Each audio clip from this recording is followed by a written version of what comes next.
Moody's Investor Service has just stripped France of its coveted AAA credit rating, downgrading it one notch to AA1. Once again, the European model not looking too strong. Will that rub off on us? Stuart Varney is here. Stuart, this is what the French deserve. They had put a socialist in there that was going to put 70% of the taxes on everybody that's successful in that country. And look at what the credit rating has said. There's fighting words there, Brian. Am I 100% right? Yes, actually you are. Very much. Okay, look, the French have got far too much debt.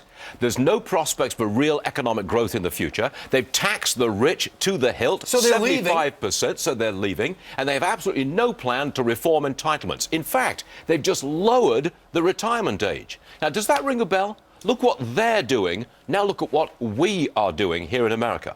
We are going to tax the rich. We have slow growth next year, maybe even a recession. And we have absolutely no plan to rein in our entitlements. Yeah, but they're actually talking about changing entitlements where it would be more costly for the government. We need to be talking about doing something about entitlements, but we're not. And we're not. We're talking about a deal on this fiscal cliff. The only side of the deal that I've heard is we're going to raise taxes on the rich. I've not heard anything about what we're going to cut or reform for entitlements. I did see a story today that Democrats are wrestling with each other because they're starting to realize in reality, now that the election's over, that in some entitlement reform has to be in the mix. Well, if it's not, if we don't reform entitlements, and that's what is busting the American bank, if we don't do this, then we will be faced with a downgrade next year. It's already been threatened. Paul Krugman, the genius economist, who's a close confidant of the president, now wants to tax the rich 90%? Well, he's saying if you go back to like the 1950s, good old days. like the good old days, when we taxed the rich to the hilt and unions ran everything,